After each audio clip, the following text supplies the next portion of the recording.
Pendant qu'on est debout là, nous allons lire deux écritures. Tu peux prendre ta Bible, nous lirons pendant qu'on est debout. 1 Corinthiens chapitre 7, le verset 39. 1 Corinthiens chapitre 7, verset 39. Nous lisons au nom du Seigneur. Une femme est liée aussi longtemps que son mari est vivant. Mais si le mari meurt, elle est libre de se marier à qui elle veut, seulement que ce soit dans le Seigneur. Nous prenons le livre de Genèse.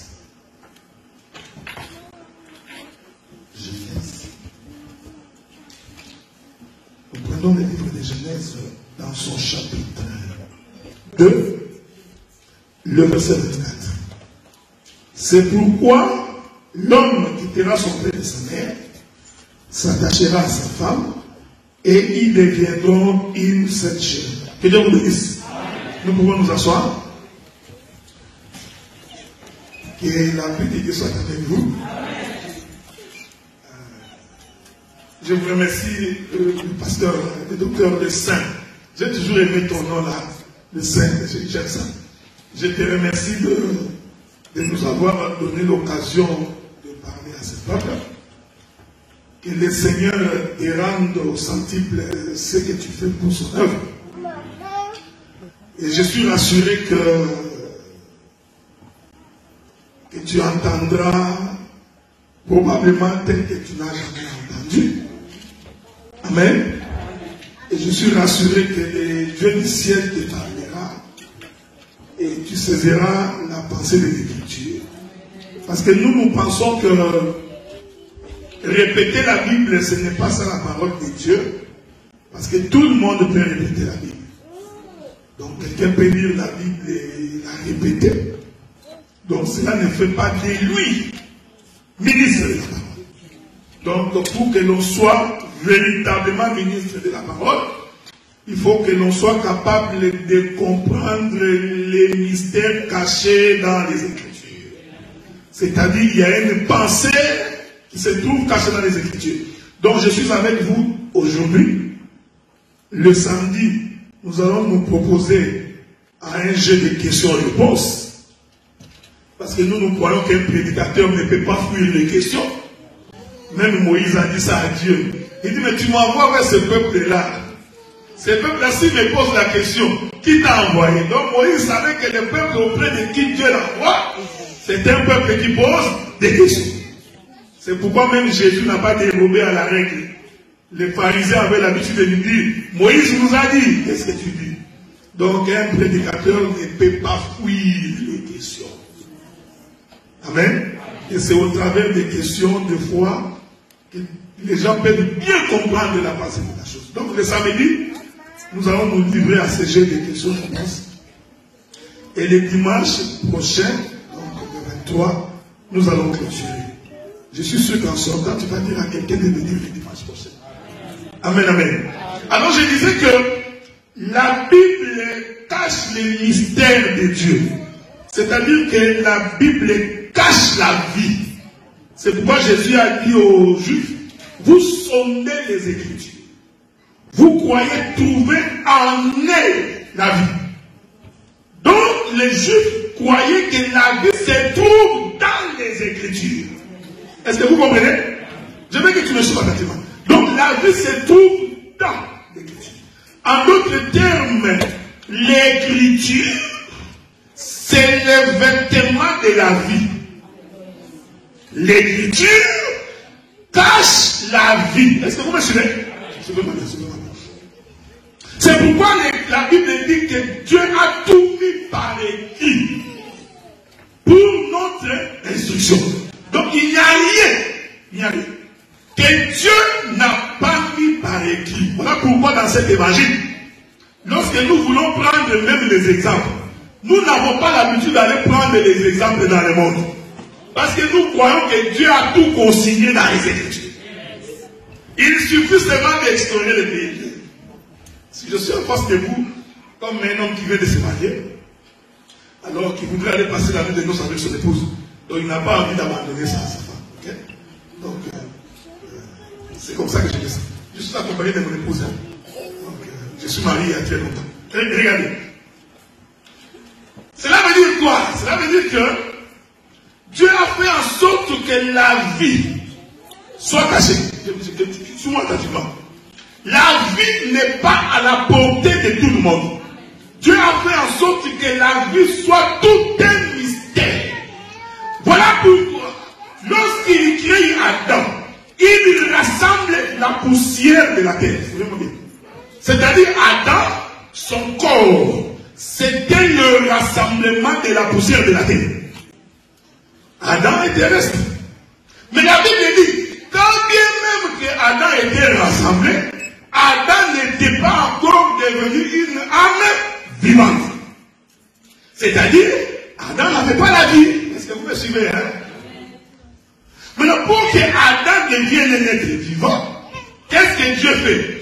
Dieu souffle dans Adam. En réalité, qu'est-ce que Dieu a fait? Il a pris la vie, il a caché dans le corps d'Adam.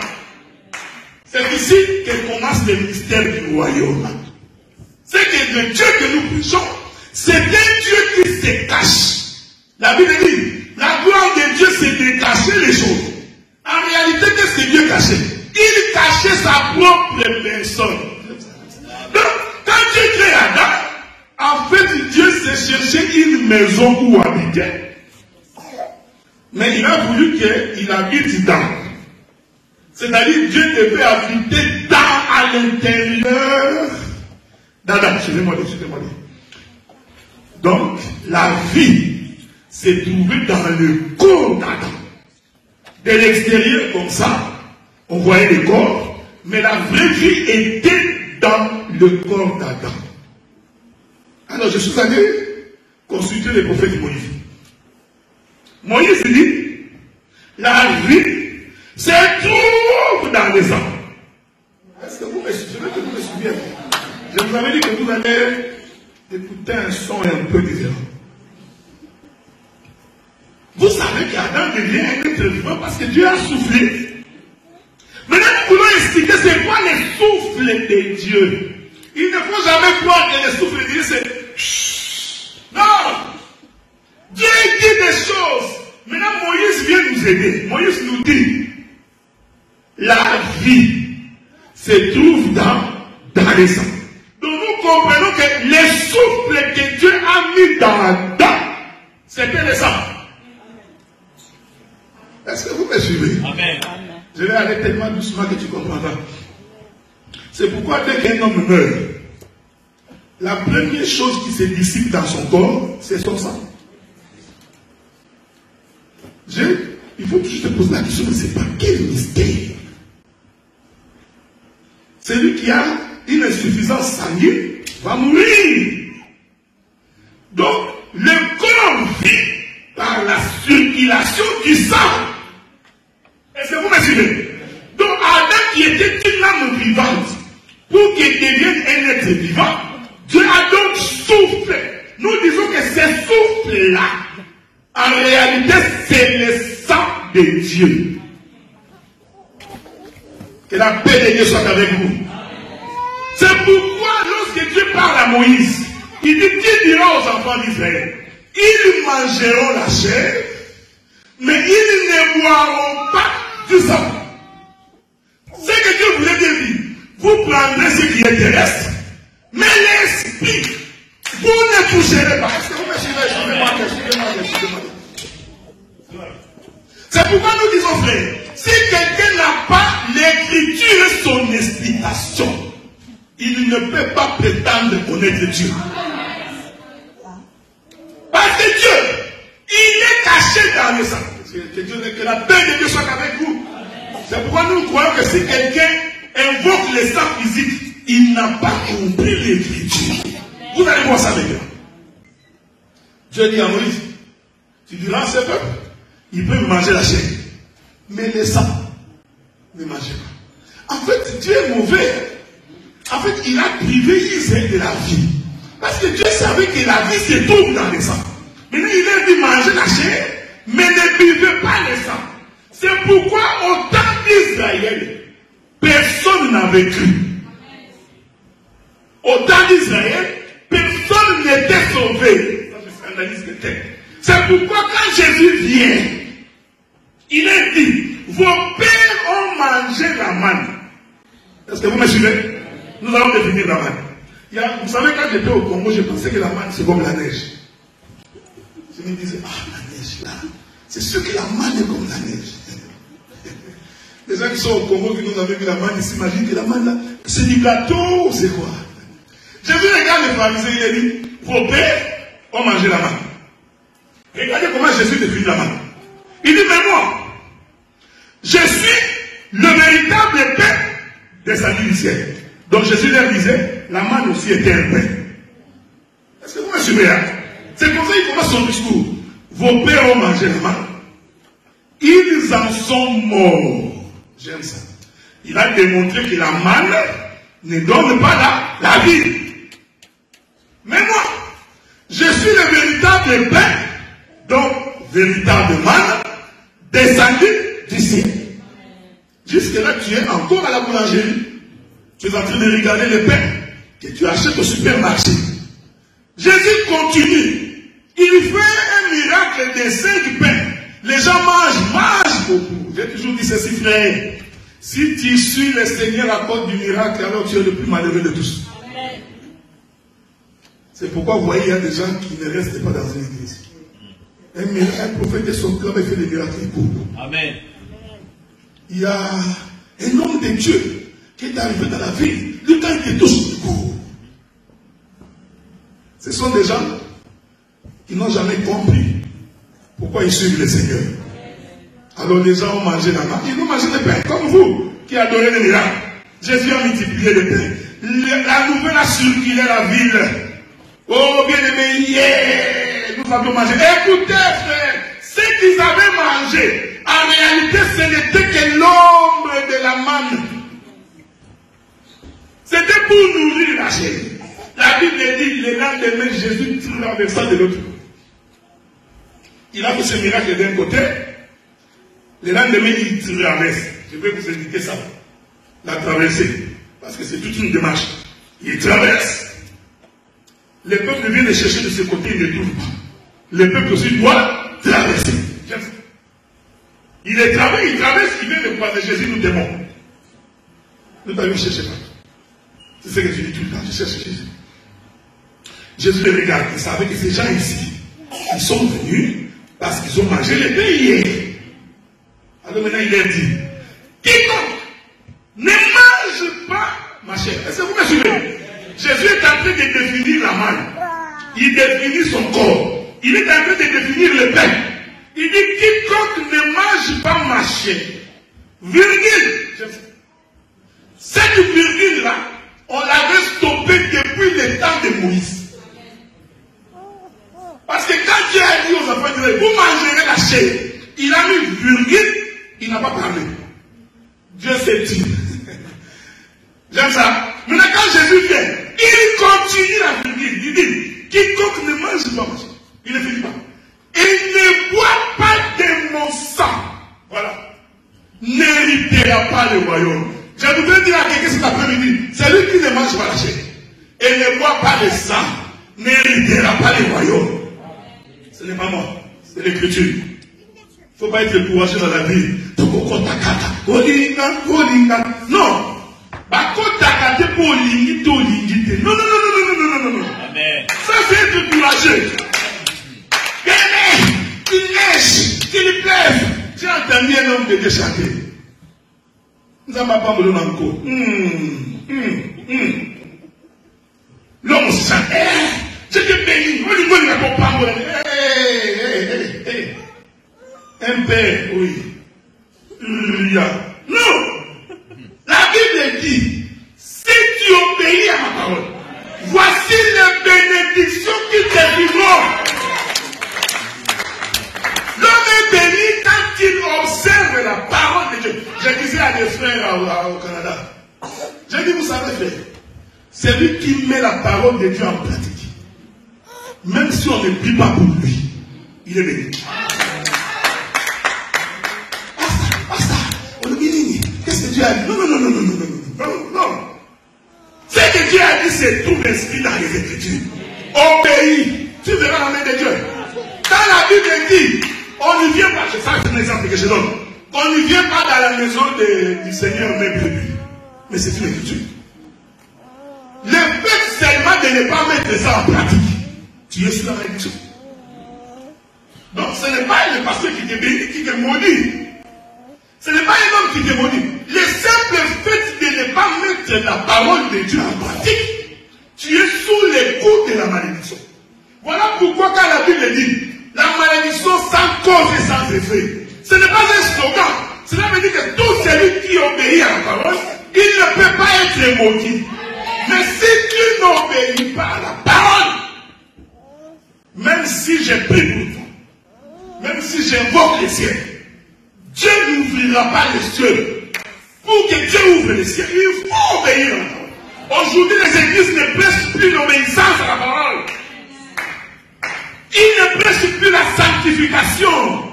Les gens qui viennent à l'église sont des inconvertis. Quand il y a la fête des Kofi Olomide, ce sont les mêmes personnes qui dansent dans les fêtes des Kofi Olomide. Vous allez les supporter. Supporter un peu ma famille, parce que moi je n'ai pas. Vous savez, un jour on a chicoté Pierre et Jean. Un peu on leur a dit sortez. Tout ce qu'on vous demande, c'est de ne plus jamais parler de Jésus. Alors Pierre va prendre la parole. Il va dire à ces gens-là, jugez-en vous-même. Faudrait qu'il fasse plaisir aux autres pour faire plaisir à Dieu. Vous savez, quand on est prédicateur, on fait l'effort pour ne pas vous faire plaisir. Pour faire plaisir à Dieu. Parce que nous savons que le plaisir de Dieu, c'est ça votre bénédiction. Quand on aime quelqu'un, on lui dit la vérité. Je sais que notre thème, c'est le mariage. Ici, je suis en train d'introduire. Pour que quand nous allons toucher les mystères, pour que tu comprennes que nous sommes en train de faire ressortir la parcelle de l'écriture. Jésus dit, celui qui ne mange pas ma chair et ne boit pas de mon sang. Or, le sang, c'est tout caché dans le corps. Je n'ai jamais vu quelqu'un qui a le sang qui est dehors. Le sang est toujours à l'intérieur du corps. Donc, pour avoir le sang, il faut déchirer le corps. Est-ce que vous me suivez? Si on ne déchire pas le corps, on ne peut pas boire le sang. J'aime ces choses. C'est pourquoi ces jours-là, quand ils célébraient la Pâque, sur la table de Jésus avec les 12, Jésus prit du pain. Est-ce que vous me suivez? Jésus prit du pain. Les disciples les regardent. Il lève le pain. Les disciples se regardent. Maintenant, il interprète. Il dit, ceci. Il présente le pain, hein? Mais il dit, ceci est mon corps. Ce n'est pas fini. Il ne leur a pas donné le pain en entier. La Bible dit, il le rompit. Est-ce que vous me suivez? Quand Jésus rompait le pain là, en réalité c'était déchirer le corps. Pour qu'un déchire. Regarde, j'aime quand je serai déplacé comme ça. Je vais revenir là. Pour qu'en déchirant le corps, le sang qui était dans le corps soit versé pour que le peuple mange et boit. Est-ce que vous me suivez? C'est pourquoi sur la croix, quand Jésus a rendu l'âme, le soldat qui est venu, c'était tout un prophète. Il dit non, on ne peut pas manger le corps en entier. Il prend donc une flèche, il va ouvrir les côtés de Jésus. Il déchira le corps pour que le sang, la Bible dit, c'est lui qui a vu la chose. Témoigne que j'ai vu l'eau et le sang. Écoutez l'écriture. L'écriture dit, le rideau du temple se déchira du haut vers en bas, pour que ce qui était caché la nuit des temps soit vu de tout le monde. Est-ce que vous me suivez? Je vais visiter Moïse. Souffrez que j'embrasse Moïse. Je vais embrasser Moïse. C'est ça. Embrasser des 5 baisers. Nous embrassons Moïse. Regardez. Dieu dit à Moïse, je voudrais que tu te fasses un tabernacle. Parce que le souci de Dieu, c'était que lui, Dieu, vienne habiter dans cette maison. Est-ce que vous me suivez, hein? Parce que depuis qu'ils étaient sortis, Dieu les conduisait dans la colonne des nuées. Dieu était un vagabond. Ici, je ne prêche pas français. Si tu es francophone, tu vas te fâcher. Ah, il a dit que Dieu était un vagabond. Non, non, non, faites attention. Je ne prêche pas en français. Est-ce que vous me suivez, hein? D'ailleurs, c'est Jésus qui a dit ça. Il dit aux Juifs, les renards ont des tanières, les oiseaux ont des nids. Le Fils de l'homme n'a pas où mettre sa tête. Donc, il disait que je suis un vagabond. Je n'ai pas où dormir. Il est merveilleux. L'homme est navigué. Il y a tellement de choses qui me viennent à l'esprit, je ne sais pas où penser. Donc, la nuée conduisait Israël. La Bible dit que quand la nuée s'est levée, Israël s'est levé. Quand la nuée s'arrêtait, Israël s'arrêtait. Je voudrais dire à quelqu'un, l'église n'est pas dirigée par un pasteur. L'église n'est pas dirigée par un prophète. Il n'est pas dirigé par un docteur.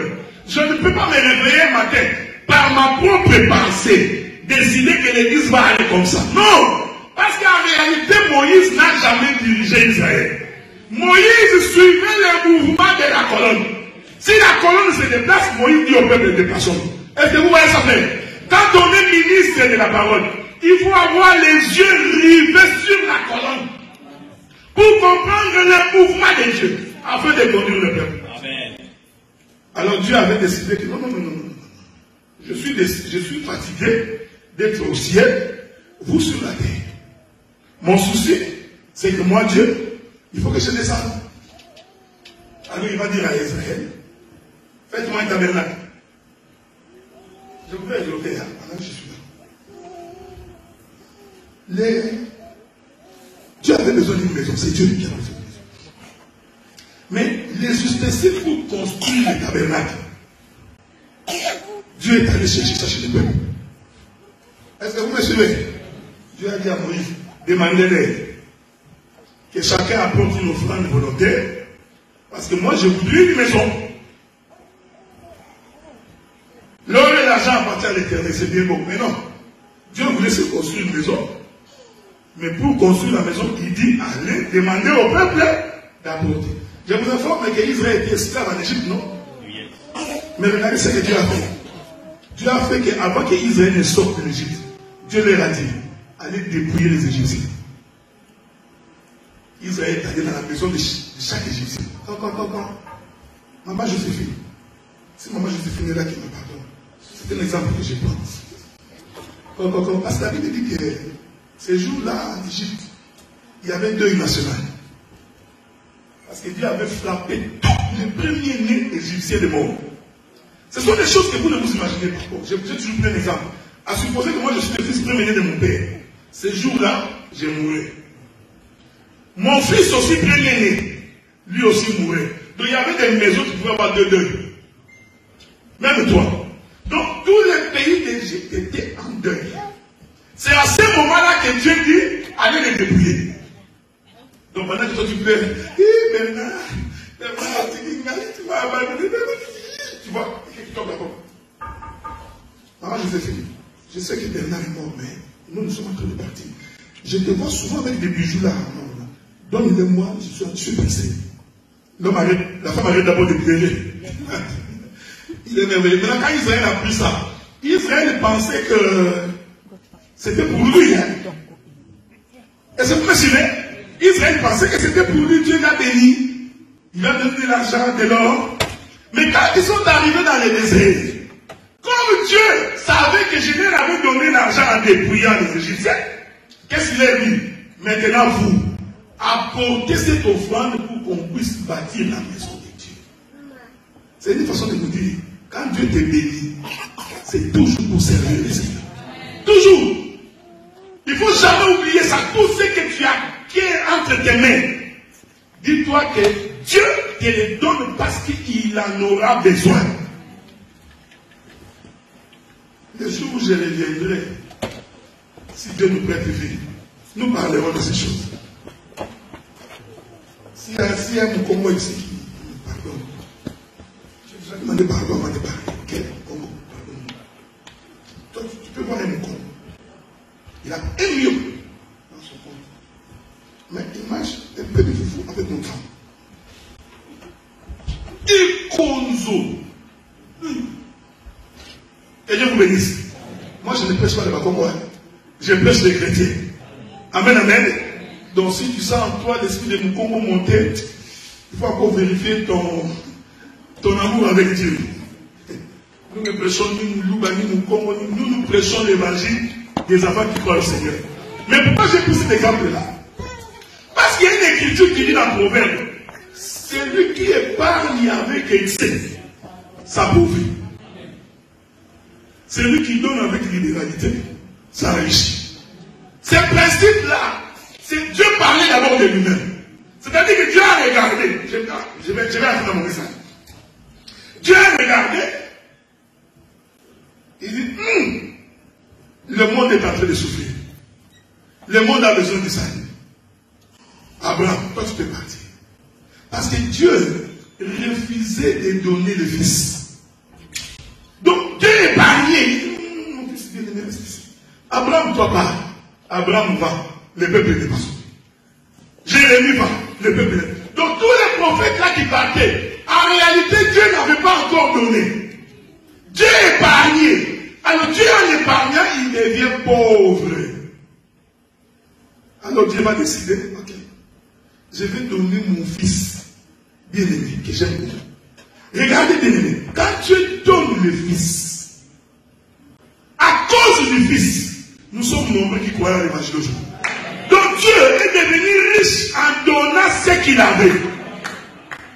C'est un principe de Dieu. Celui qui donne le reçoit. Dieu prêche d'abord, il se prêche d'abord lui-même. Il démontre que moi je donne et je reçois. C'est pourquoi l'Écriture dit c'est lui qui veut préserver sa vie, la perdra. C'est lui qui veut la perdre et la gagnera. Ce n'est pas ta vie physique comme ça, non. Dieu parlait d'abord de lui-même. Il démontrait que si je donne, le monde sera sauvé et beaucoup croiront. Que Dieu vous bénisse. Si Christ n'était pas mort, je ne me tiendrai pas devant vous pour vous parler aujourd'hui. Est-ce que vous comprenez ça? Donc, il est fait de donner. C'est ce qui fait que le peuple croit. Mais regardez, on ne peut pas donner sans la mort. C'est pourquoi quand Dieu regarde Adam, j'ai introduit le message. Un mystère. Parce que le dimanche prochain, j'ai descendu dans les exemples concrets. Dieu regarde Adam. Dieu trouva qu'il n'était pas bon que l'homme soit seul. Adam était pauvre. Dieu a compris que c'est comme si je le laisse comme ça, il mourra pauvre. Écoutez bien aimé. Il ne faut pas prêcher dans ma boule. Oh non, tu vois, quand les animaux passaient 2 à 2, Adam regardait, oh les lions et la lionne, ils sont 2, moi je suis seul. Non, il ne faut pas prêcher comme ça. Tu as ramassé ça où? Qui t'a dit que Adam était seul, qu'il se sentait malheureux? Oh non, quand Adam a vu les singes et la guénon, 2 à 2, Adam a eu qui m'a ouah, ça y est mon frère. Ma sapo. Tu comprends ma sapo. C'est pourquoi j'ai toujours conseillé, quand tu ne connais pas la Bible, assis-toi, apprends. Apprends, ça ne va pas te dire. J'apprends d'abord. Pour que le jour où tu parleras, que tu parles bien. L'Écriture dit que Dieu lui-même trouva. Dieu, il regarde Adam et trouva qu'il n'est pas bon que l'homme soit seul. C'est Dieu. Parce que Dieu se parlait à lui-même. C'est que Dieu fait avec Adam. Dieu parle de lui-même. En réalité, c'était Dieu qui se sentait seul. Dieu se sentait seul. Maintenant, on va parler. Dieu m'a projeté chez Adam ce que lui, Dieu, est en train de faire. Il dit, ah non, je suis seul. Parce qu'Adam est l'image de Dieu. Oh, nous savons que l'image ne peut pas bouger par elle-même. Si l'image bouge, c'est que c'est la réalité qui a bougé. Donc ce qu'Adam est en train de faire, c'est Dieu. Il dit, il n'est pas bon que l'homme soit seul. Je vais lui faire une aide semblable. C'est ça. La femme doit être l'aide de l'homme. Tu ne peux pas être une canne dentée. Oui. Non. Une femme ne peut pas être le double de l'homme. L'Écriture dit que tu es laide. Et puis frère, écoutez, celui qui vient aider ne vient pas donner la direction. Amen. Non. Toi, tu viens apporter de l'aide. C'est-à-dire que l'homme, c'est-à-dire que l'homme, hein, il a déjà quelque chose. Parce qu'on ne peut pas aider quelqu'un qui n'a rien. Donc l'homme, c'est pourquoi j'ai toujours prêché moi. Un frère pauvre n'a pas droit au mariage. Amen. David a dit, Dieu, ne me fais pas trop riche, de peur que je m'éloigne de toi. Ne fais pas moi de non plus pauvre, de peur que je te maudisse. Donc la pauvreté n'est pas que Dieu. Les pauvres n'hériteront pas le royaume. Amen. Donc maintenant, rentrons dans le thème. Un pauvre n'a pas droit au mariage. Donc frère, si tu n'as pas de travail, ne regarde même pas la soeur. Que ça ne te monte même pas dans l'esprit. Parce que tu vas rencontrer des difficultés que tu n'as aucune idée. Avez-vous remarqué, avant que Dieu décide de donner la femme à Adam, Dieu a d'abord créé les jardins. Il a nourri les jardins, les animaux dans les jardins. Maintenant il prend l'homme. Il vient le mettre dans un territoire riche. Donc Adam était un homme riche. Il avait tout dans les jardins. Il dirigeait. La Bible dit qu'il dominait. Il commandait. Donc Adam c'était tout un roi. Est-ce que vous comprenez ce que je dis? C'était un roi, c'était un président de la République. Les jardins c'était son territoire. Les ours, les lions, les agneaux, tout le monde obéissait. Quand Adam parlait, tout le monde se taisait. C'est Adam qui donna les noms à tous les animaux. Je t'informe, mes bien-aimés. Pendant ce temps, la femme n'était pas encore créée. Il faut se poser la question pourquoi Dieu fait des choses comme ça. Pourquoi Dieu s'est arrangé que quand il donne la domination à l'homme, que la femme ne sorte. Quand tu sortiras ici, tu peux aller prêcher les États-Unis. Mais ici, là, nous prêchons l'évangile. Amen. Ici, nous prêchons l'évangile. Et quand je sors là, si tu veux prêcher les États-Unis, c'est pas un problème. Mais ici, moi, je suis en train de prêcher l'évangile. Mais, donc Dieu, il a d'abord, c'est pourquoi j'ai dit, un frère ne peut pas être pauvre. Donc Dieu n'a pas donné à son fils Adam une femme, quand Adam n'avait rien, non. Pourquoi tu es un frère? Tu habites encore chez tes parents, tu cherches une femme.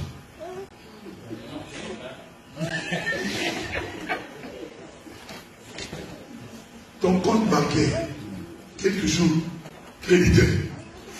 Il y a moins. Tu cherches une femme. Non, je cherche une femme, parce que quand la femme va travailler, il va apporter, il va te donner l'argent. Non. Il faut d'abord que toi tu aies l'argent. C'est pourquoi on dit il est semblable. Donc, toi tu as d'abord. C'est pourquoi, bien mes frères, même Abraham, avant de décider que Isaac s'est marié, Abraham a d'abord donné à Isaac tout. C'est le serviteur de sa maison qui a dit ça. Mon maître Abraham a comblé son fils de toutes les bénédictions. Dans sa maison, il ne manque de rien. Est-ce que vous me suivez? Remarquez aussi que l'idée de se marier n'était pas venue d'Isaac. Isaac n'a jamais demandé à Abraham, tu vois, moi je veux marier. Nous disons, un fils ne peut pas se marier si le père n'a pas autorisé. On va nier.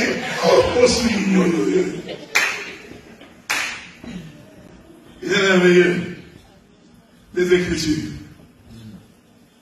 C'est Dieu qui a regardé Adam, qui a trouvé qu'il était temps, et Adam s'est marié. C'est l'Écriture, tu ne peux pas refuser ça. L'idée n'est pas venue d'Adam, c'est venu de Dieu. Isaac, Abraham dit, tu ne prendras pas. C'est même Adam, Abraham qui est allé faire la commission. Commissionner Adam. Abraham, il a fait son serviteur. Regarde, mon fils n'a pas se marier. Avez-vous remarqué comment Dieu est merveilleux? Même les choix de la femme ne viennent pas de l'homme. Mais si c'est toi qui choisis l'homme, tu vas souffrir dans le mariage. Continue à choisir. Moi je regarde, je vais choisir. Tu souffriras. Ah, je me fais beau. Moi j'ai une seule. Il y a même des gens. La Bible dit ceci. À force de penser, tu vas avoir un songe. Amen. Si tu penses beaucoup à une femme, au lot taille. Et puis tu vas venir dire que non, Dieu m'a parlé. Non, Dieu ne t'a pas parlé. C'est là que tu me passer, tu me regardes tous les jours, au lot taillé. Et puis tu commences à te dire, non, j'ai vu la soeur avec moi dans une robe blanche, nous entrions, blablabla. Non, c'est le Père qui regarde pour le Fils. C'est ce que je voudrais dire ici. Il faut que Dieu te choisisse une femme. Amen. C'est ce que je voulais dire. Que c'est le Père qui choisit la femme pour le Fils. Il faut que Dieu, on posera la question à Jésus. Jésus, quand sera le jour de ton avènement? Écoutez la réponse de Jésus. Parce que le jour de son avènement, c'est le jour où l'époux vient prendre l'épouse. Mais écoutez ce que Jésus dit. Je ne connais ni l'heure, ni le jour. Il n'y a que mon Père. Donc il confirme que c'est le Père qui connaît. C'est pourquoi le Père, avant de donner la femme au Fils, il prépare d'abord le Fils. Quand on est parent, qu'on a des garçons, il faut les préparer pour réussir. Et étudier les enfants. Envoyer les enfants. Apprends aux enfants comment on épargne. Apprends aux enfants comment on fait la prospérité. La prospérité ne vient pas par la prière. Ministère de la prospérité. Ministère de la prospérité. Recevez.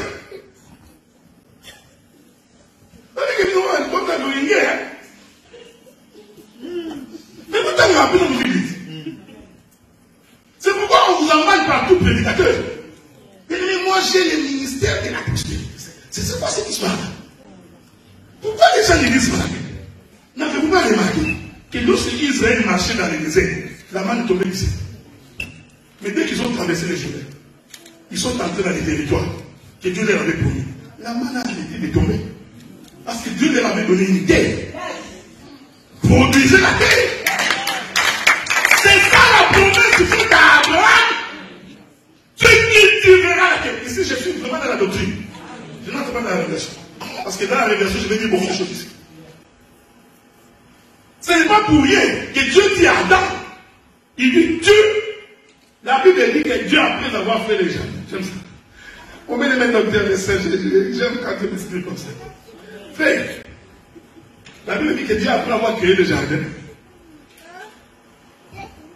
il n'y avait point d'homme pour cultiver la terre. C'est la Bible dit, hein. Là, Adam n'avait pas encore péché. Hein. Il n'était même pas encore créé. Donc la mission de Dieu était il faut qu'il y ait un homme dans le jardin pour faire quoi? Cultiver la terre. Là, je vous pose la question. Avez-vous lu où Adam cultivait la terre quand on l'a mis dans le jardin? Adam est devenu cultivateur après le péché. Avant le péché, Adam n'avait pas cultivé. Mais Dieu avait dit, il faut un homme pour cultiver la terre. Cette chose, Dieu a annoncé la prophétie de l'Écriture. Pour dire que toi, en tant qu'enfant de Dieu, pour que tu prospères, il faut travailler, frère. La prospérité est dans le travail. Il n'y a pas de ministère ou de ministère de prospérité. Non. Celui qui ne travaille pas ne peut pas prospérer. Amen. Deuxième élément. Celui qui travaille doit aussi apprendre à épargner. Tout juif savait ces choses. Quand il fait la culture, il prenait toujours quelques sacs. Il met pour la moisson prochaine. Non? Il y a ce que vous avez aimé. Vous pouvez la regarder. C'est comme ça. Et là, vous dites, moi, vous avez la rage. Il n'y a pas de minute. Ça, on va sonner. Ah! Dès que tu as mis vitesse, que tu as un âge qui a 6 ans, quelqu'un qui touche 1000 à achète que tu as 600 $. Après, tu te poses la question, pourquoi je suis pauvre? Non. Quand Dieu t'est béni, il sait que tu investiras pour l'œuvre de Dieu. Il faut aussi épargner. Pourquoi? Parce que la femme, quand elle vient, bien aimé dans le Seigneur, la femme n'aime pas un homme pauvre. À cause ça, je ne sais pas. Donc, vous même les pieds avaient compris ça. Il dit Jésus. Non. Tu l'as dit vraiment bien. Bon. Ouais, c'est l'image d'une femme. Ici, pied, c'est toute une femme. C'est toute une femme. Et dit attendez. Les miracles qu'on a vus. Lazare, les paralytiques qu'on a vus. Mais nous avions abandonné. Mais dit pour nous, qu'est-ce qu'on va avoir? Écoute, là, ils ont d'abord suivi Jésus. Avant de demander, hein, il faut d'abord suivre Jésus. Celui qui ne suit pas Jésus ne demande pas. Jésus dit, dans ces siècles ici. Donc il démontre que je vous donnerai le matériel. Est-ce que vous me suivez? L'esprit là qui demande là, c'est l'esprit d'une femme. Toi tu veux demander. Il faut comprendre que la femme a l'esprit de demander. C'est un don qu'il a reçu de Dieu. Voyez les femmes que vous voyez ici. Je disais à un frère, je prends une fiancée pour l'examiner. Je lui ai posé la question, toi examiner. Même nous qui sommes mariés depuis longtemps, tu crois vraiment que je connais ma femme? Prends une femme d'examiner. Avant de marier, tu vois. Frère, les fiançailles, ce n'est pas le moment d'examiner les femmes. Ça, c'est une définition mondaine. Si vous avez un frère comme ça, une fiancée à examiner, à Tiki, il faut chasser un frère comme ça. C'est un impunique. Un impunique. Ici, ce n'est pas un endroit pour prendre des femmes. Oh non, frère, pasteur, c'était les fiançailles. Non! Les fiançailles, selon les Écritures, c'est le mariage. C'est Paul qui le dit. Je vous ai fiancé à un seul époux. Comment voulez-vous nous fiancer avec l'époux? Mais si la fiancée devient avec l'époux, la fiancée devient épouse. Donc, quand Jésus nous a choisis, il nous a choisis pour la vie. C'est pourquoi nous, on n'a pas d'évangile. Jésus nous a choisis. Après, j'ai rentré dans le monde. Oh non, mais pour le président, il me l'a gagné. Pourquoi sauter la montée? Donc, on ne m'a raté. Non, l'éternel Dieu, créateur du ciel et de la terre, c'est lui qui dit la chose accomplie. Dieu l'a tapé. C'est faux. Ça, c'était le roi du monde. Tu avais vu quelqu'un prier ici longtemps, tu pensais que c'était un frère. Non. Nous avons la foi que quand Dieu nous appelle, quel est cet homme que Dieu a appelé qui est rentré dans le monde? Non, parce qu'en fait, Judas n'a jamais été choisi. Jésus dit, c'est moi qui vous ai appelé, maintenant de vous être un démon. Donc Jésus, depuis longtemps, il savait que, même s'il est... C'est pourquoi quand on sert Dieu, il y a d'autres gens que nous regardons, comme nous saluons. Ça, c'est pas un fait. C'est un païen, mais au milieu de nous. C'est pendant Judas Iscariote. C'était les ministres des Finances. Il gérait même les finances, mais Jésus savait que c'était un démon. Non, j'examine la sœur. Voyez, c'est pourquoi Dieu, quand il a voulu créer, il a fait en sorte que Adam ne voyait pas. Donc Adam n'a pas examiné pour la choisir. Non, Dieu dit à Adam, toi donc seulement. Fais confiance au Père. Voyez-vous, frère. Toi, mon fils, donc, je suis né avant toi. Je connais les chemins. Je connais les contours. Fais-moi confiance. C'est ça la foi. Donc, je vais t'amener une femme. Et je vous informe que celui qui a amené la femme vers Adam, c'est Dieu.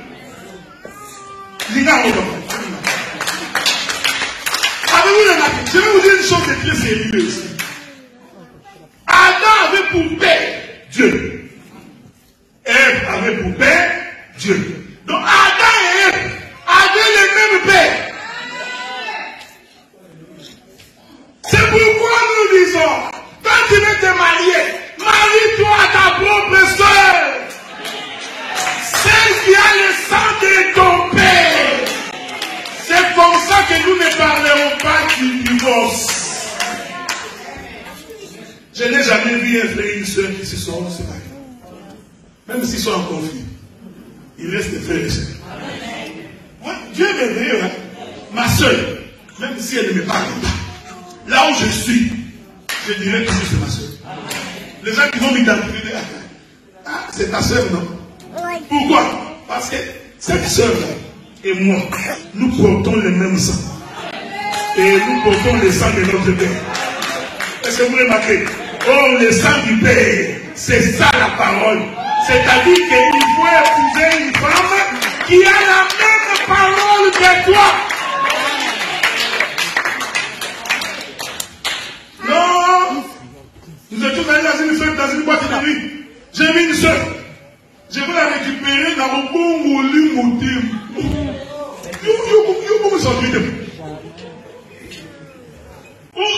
Même Dieu est en colère. Parce que tu viens de t'attribuer la tâche de Dieu. Parce qu'il n'y a que Dieu qui peut convertir le cœur. Toi, à cause de ton désir charnel, tu vas prendre une prostituée, tu vas nous donner du travail ici, on va commencer à vivre tout ça. Parce que ça va faire moi, c'est là, je peux pas. Car il a tête.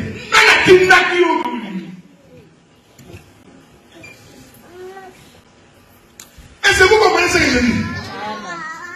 Oh, ces choses-là, quand bien même que nous l'expliquons dans notre vie, n'oubliez pas que Dieu aussi parle de lui-même. Dieu parle que mon église doit avoir le même sang que moi, la même parole que moi. C'est pourquoi nous disons dans l'église, on ne peut prêcher que la parole de Dieu. Écoutez-moi, les jours où vous verrez un prédicateur qui vient ici, commence à parler de sa femme. N'hésitez pas, prenez vos Bibles et sautez. Sautez. Le pasteur se met ici. Bien aimé, je prie de mon épouse. Mais ma femme, oh, tu m'as donné une belle femme. Ça me prépare, oh mon Dieu. Maman, tu peux dire ça. Maman, dis de vivant.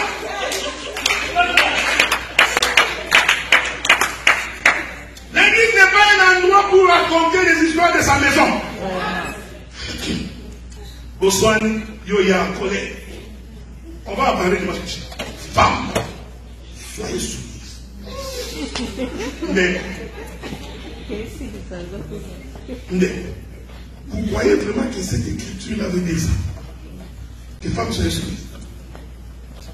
Bon, on va faire un petit examen. S'il y a des maris des examens, est-ce qu'il y a un seul homme dont sa femme est soumise à tout point de vue? Tombe là comme ça. La Bible qu'aucune fois ta femme n'a contesté. Non, sache-moi. Tout ce que je dis. Une seule personne. J'ai dit il n'y en a pas. Il n'y en a pas. Bon, je vais tourner. Je tourne le fusil vers mes soeurs. Y a-t-il une femme ici qui est soumise à son mari en tout? Négatif. Vous voyez? C'est comme ça qu'on commence à comprendre la Bible. Maintenant, quand Dieu dit que les femmes soient soumises en toutes choses à mon mari, il faut se poser la question, qu'est-ce que Dieu voulait dire? Parce que si tu ne comprends pas, tu vas divorcer chaque jour. Est-ce que vous comprenez ce que je dis? Oh, je suis en train de poser les bases parce que nous allons avancer le dimanche prochain pour que le dimanche prochain vienne, pour que nous pourrons appeler ça dimanche. Donc Dieu a des choses qu'il cache dans ce qu'il dit. C'est pourquoi Dieu ayant compris cela, il demande à l'homme de lui faire confiance. Même le serviteur d'Abraham a dit ça. Il dit, si le Seigneur bénit mon voyage et qu'il accède à ma prière, qu'il me donne une femme qui convient à mon maître. Et avant de partir, Abraham s'est déshabillé. J'aime ça. L'Écriture dit, Abraham appela son serviteur, dit, viens, mets ta main sous ma cuisse. Oh, quand tu lis le livre de Lévitique dit, la nudité commence lorsqu'on découvre les cuisses. Est-ce que vous me suivez? C'est ce que Lévitique dit. Dès qu'on découvre les cuisses, Dieu considère qu'on a déjà découvert la nudité. Cela veut dire, quand Abraham dit à son serviteur de mettre sa main sous sa cuisse, prophétiquement, Abraham s'est déshabillé. Il dit, prends maintenant ta main, mets sous ma cuisse, gire-moi, la main sur ma cuisse. Apocalypse dit, j'ai vu sur la cuisse de cet homme un nom qui est écrit, ce nom-là c'est la parole. Donc nous comprenons, la main mise sur la cuisse, c'est la parole. C'est pourquoi la main a 5 doigts. Qui est l'œuvre du ministère? C'est le chapitre 4. L'apôtre, le pasteur, le docteur, l'évangéliste et les prophètes. Donc quand le serviteur partait, il est parti avec la parole pour aller trouver la femme de son maître. Et cette femme-là a été trouvée dans un puits. Et j'ai aimé ce qu'il a dit. Il dit, la femme qui me donnera de l'eau et un méchant, c'est celle-là. La femme serviable.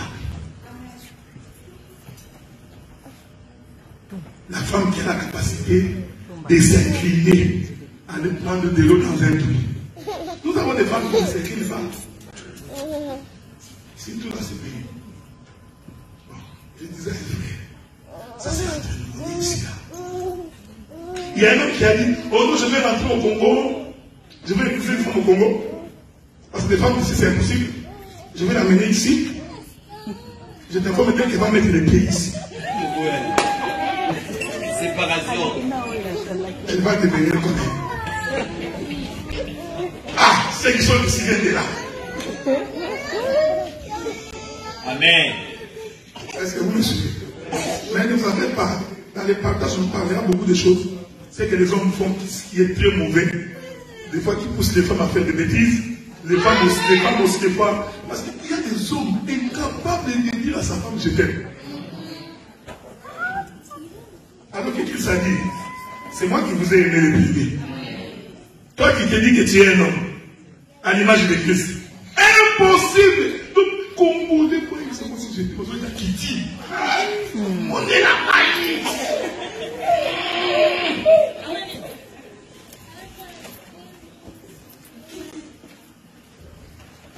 Dans l'œuvre de Dieu, nous avons compris que s'il y a des êtres qui sont vraiment faibles, ce sont les femmes. Mais la seule option que nous avons, il faut savoir parler à leur cœur. Une femme qu'on aime devient trop faible. Parce que vous savez, la femme, il suffit de dire, oh ma chérie, je t'aime. Belle. Voilà ta qui t'ôte. Ta qui t'ôte. Voilà. Quand tu marches là, c'est comme un parole. On a moyen de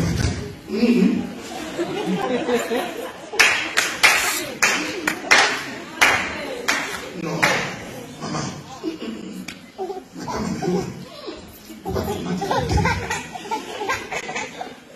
Cette femme-là, ce que c'est moi, je passe des amis. Ah, aussi, non. Voilà, on dit, la soumission passive. Mais si tu viens, dis, je vais pas dire que c'est comme ça. Donc, il y a des gens qui pensent que conduire la femme, c'est être comme un militaire. Dieu a tenté de conduire Israël par la loi. Dieu n'a pas pu, hein. Est-ce que vous comprenez? Dieu lui-même, oui, il vous enseigne. Dieu a tenté par la loi. Il donne le commandement. Israël n'obéit pas. Parce qu'on ne conduit pas la femme par les commandements.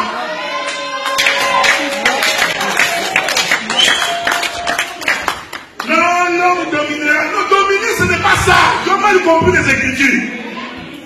Dieu lui-même a essayé. Israël, si tu n'obéis pas, Israël, il n'obéit pas. Israël, si tu fais ceci, il ne fait pas. À un moment donné, Dieu s'est fatigué. Il dit, où Israël, peuple au courant, pour tout dire, pour qui m'a donné.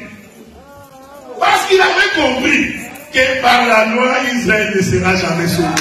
Alors il change de tactique. Il dit, nous allons la voir par la grâce. Voyez frère, Christ vient, il te regarde. Il dit, je t'aime tel que tu es. Je t'aime tel que tu es. Quand on met une femme, il faut le dire tel que tu es. On donnera beaucoup de détails. Je parlerai beaucoup. Hein. Vous savez, il y a... on va finir dans 2 minutes. Il ne faut jamais aimer à cause de la beauté. Parce que plus vous vieillissez, plus la beauté va partir. Ça, on va en parler. On ne peut pas aussi aimer à cause du lit. Ça aussi, c'est une erreur grave. Il y a des gens qui pensent qu'aimer, c'est le lit conjugal seulement. Ça ne devrait pas être ça, parce que même Abraham, lorsqu'il a voulu avoir des fils avec Isaac, avec Sarah, Sarah a dit, comment aurais-je fils? Moi qui suis vieille, aurais-je encore le désir? Donc si c'était une question de désir, il serait divorcé. Est-ce que vous me suivez?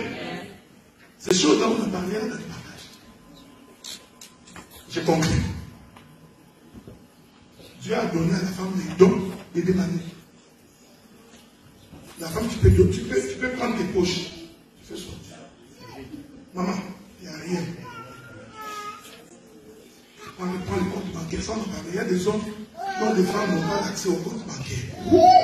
On va les modérer. Après, tu te poses la question pour qu'elle est insoumise. On va en parler. Tu prends le compte bancaire. Maman, regarde. Elle regarde. Moins 13 $. Oh. Vous dormez. Elle se réveille le matin. Et te dit, il n'y a pas du pain. Toi qui penses que tu vas étudier la femme. Tu as tout montré, tout. Mais elle va quand même se réveiller le matin. Donc, pour elle, la nuit là, jamais l'argent.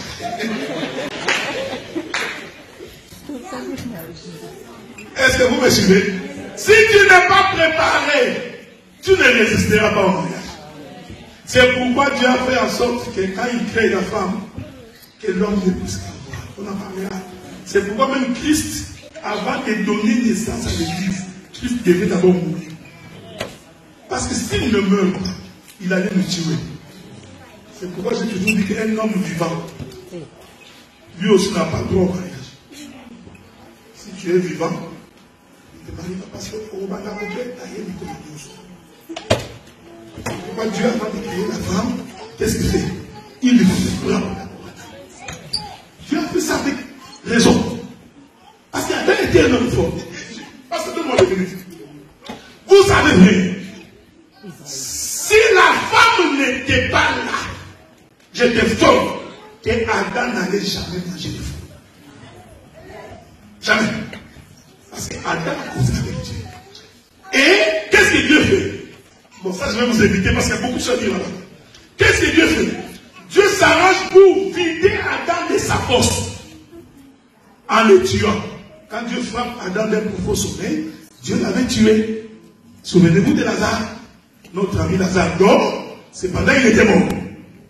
Mais quand Adam meurt, Dieu fait quoi? Il enlève d'Adam la force charnelle. Il bat le secteur. Il ressuscite Adam. Adam devient un être nouveau. Est-ce que vous voyez ça fait? Adam qui s'est marié à elle, c'était un homme né de nouveau.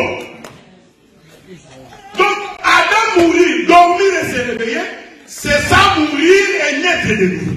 Quand elle naît de nouveau, maintenant il peut avoir une femme. Pourquoi? Parce que la femme était possible. Comme ça, même quand il parle, on va tout à l'heure.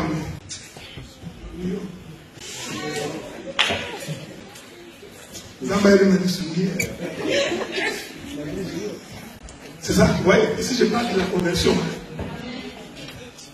C'est comme ça qu'on apprend avant. Et là, c'est pour être même type de mal. Attends la tombe.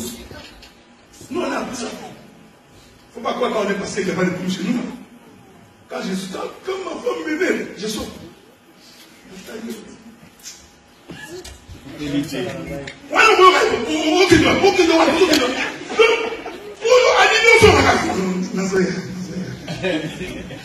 Parce que si tu n'es pas né de nouveau, il faut que tu aies non, pas que tu vas en prison.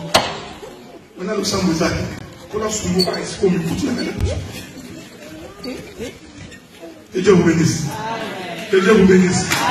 Nous nous voyons samedi et le dimanche prochain.